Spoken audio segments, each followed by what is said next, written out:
दुखद खबर है, 2 दिन से मैं आपको दिखा रहा हूं। समंदर में 5 अरबपतियों की मौत हो गई।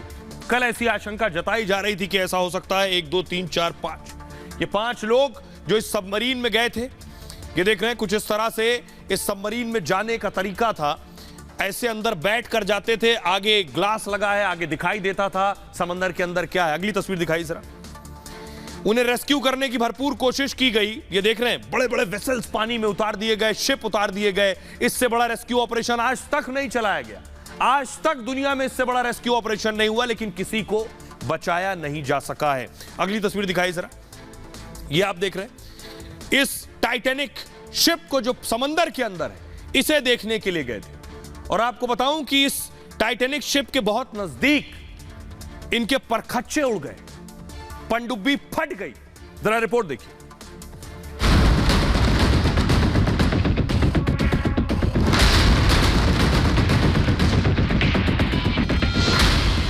एक 111 साल बाद टाइटैनिक जहाज को देखना फिर मनहूस साबित हुआ।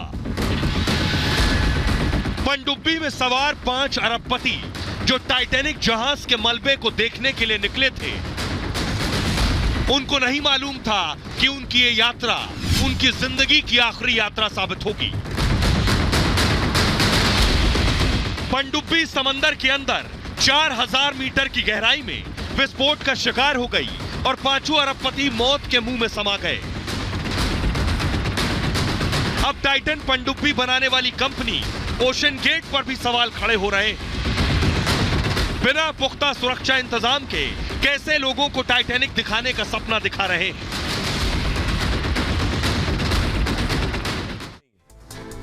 आइए अब मैं आपको बताता हूं क्या वजह रही, कैसे इनकी मौत हो गई, आखिर क्या हुआ समंदर में अंदर जाने के बाद। टाइटैनिक के मलबे को देखने के लिए निकली टाइटन पनडुब्बी में ब्लास्ट होने से 5 यात्रियों की मौत हो गई। ये जो पनडुब्बी देख रहे हैं, ऐसी पनडुब्बी थी, इसमें धमाका हो गया। अमेरिकी कोस्ट गार्ड ने इस बात की पुष्टि की है। अमेरिकी कोस्ट गार्ड ने इसको लेकर बयान जारी किया।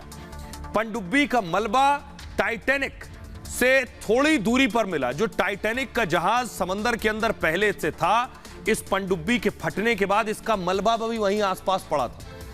मलबे से पता यह चला कि पनडुब्बी में धमाका हुआ। धमाके होने के बाद हादसा हुआ। पनडुब्बी के मलबे को रिमोट ऑपरेटिंग व्हीकल से खोजा गया। यह एक रोबोटिक मशीन होती है जिसे समंदर में करीब 4000 मीटर नीचे भेजा गया। रोबोट को पनडुब्बी का मलबा टाइटैनिक जहाज के नजदीक करीब 400 मीटर की दूरी पर ही मिल गया।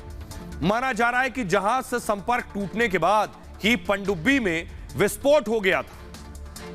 समुद्री चिकित्सा और रेडिएशन के जानकारों की माने, अब मैं आपको बता रहा हूं कि यह धमाका हुआ क्यों। यह पनडुब्बी आपको नजर आ रही है। हुआ यह कि पनडुब्बी जब पानी में गई तो पनडुब्बी का जो प्रेशर चेंबर है, फटने से धमाका हो गया। इस पनडुब्बी में एक प्रेशर चेंबर होता है। यात्री जो है इस प्रेशर चेंबर के अंदर ही होते हैं, यानी दबाव सहने वाला चेंबर। जब पानी के अंदर होगी पनडुब्बी तो पानी का बहुत दबाव होता है।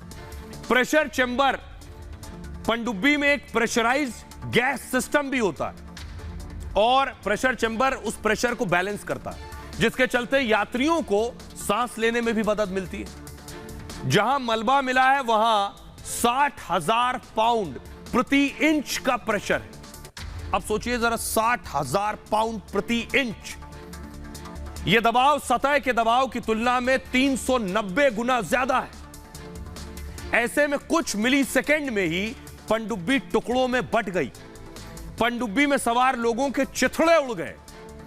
और आपको बताऊं, अमूमन आपने फटते हुए जो पनडुब्बी देख रहे हैं, अगर कोई चीज बाहर फटती है तो अंदर से बाहर की तरफ फटती है। पानी के अंदर जो फटती है पनडुब्बी, ये बाहर से अंदर की तरफ फटती है। और जब बाहर से अंदर की तरफ फटती है तो ज्यादा नुकसान होता है। आइए मैं आपको सुनवाता हूं, सुनिए जरा क्या कुछ कह रहे हैं। क्योंकि पाकिस्तान का परिवार था जेम्स कैमरून, मैं आपको बताने जा रहा हूं, टाइटैनिक फिल्म बनाने वाले जेम्स कैमरून, क्योंकि खुद वहां कई बार गए हैं। वो क्या कह रहे हैं उन्हें सुनिए। They were on descent. They were at 3,500 meters, heading for the bottom at 3,800 meters. Comms were lost and navigation was lost. And I said instantly, you can't lose comms and navigation together without an extreme catastrophic event, a highly energetic catastrophic event. And the first thing that popped to mind was an implosion. So I felt in my bones what had happened. वो कह रहे हैं जब पनडुब्बी गई तभी उन्हें अंदाजा हो गया था कि ऐसा होने जा रहा है। अब जो 5 लोगों की मौत हुई है वो तस्वीरें आप देख रहे हैं, 1, 2, 3, 4 और ये 5। ये 5 लोग जिनकी मौत हुई है, जो टाइटैनिक देखने गए थे और वापस नहीं लौटे। आइए मैं आपको बताता हूं इनकी मौत कैसे हुई, कौन है ये लोग। पनडुब्बी हादसे पर अमेरिकी कोस्ट गार्ड का बयान आया है कि मारे गए लोगों के शव शायद कभी नहीं ढूंढे जा सकेंगे। शवों को खोजना असंभव है, असंभव काम करने जैसा है अगर उसे ढूंढा जाए। टाइटन पनडुब्बी में सवार अरबपति भी यह बात जानते थे।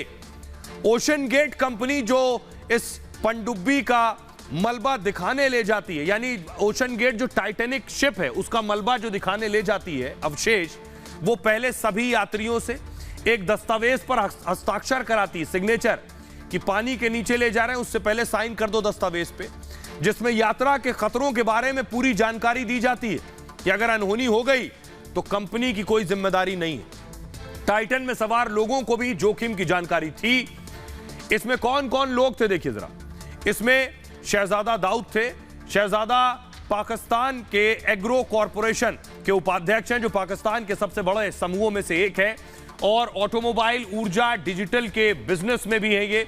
शहजादा दाऊद पाकिस्तान के सबसे अमीर लोगों में शुमार है। शहजादा दाऊद फिलहाल ब्रिटेन में रह रहे थे। इनके साथ इनका बेटा भी गया था, इसका नाम सुलेमान दाऊद है। शहजादा के बेटे थे ये। सुलेमान दाऊद की उम्र महज 19 साल थी। सुलेमान दाऊद भी पिता के साथ ब्रिटेन में रहते थे और बेटा जाने को तैयार नहीं था, 19 साल का बेटा। हामिश हार्डिंग, हामिश ब्रिटेन के बड़े व्यवसायी थे और हामिश एविएटर और स्पेस टूरिज्म से जुड़े हुए थे, ये भी साथ में गए थे। हामिश संयुक्त अरब अमीरात में रहते थे, यूएई में, और इनकी संपत्ति 8,210 करोड़ रुपए थी। हामिश मोदी सरकार के बहुत करीबी भी माने जाते थे। इसके अलावा इस कंपनी के सीईओ भी गए थे, जिनका नाम है स्कॉटन रश, जो टाइटन पनडुब्बी की पेरेंट कंपनी है, और स्कॉटन रश ने ही ओशन गेट की स्थापना भी की थी। 2009 में इस कंपनी की स्थापना की गई थी। इसके अलावा एक और नाम, पॉल हेनरी, जो टाइटन में पॉल हेनरी काम करते थे, और पॉल हेनरी एक फ्रांसीसी नागरिक थे जो टाइटन पनडुब्बी के पायलट थे, और इनकी भी मौत हो गई। इनकी उम्र 77 साल थी। ये 5 लोग वापस नहीं आए।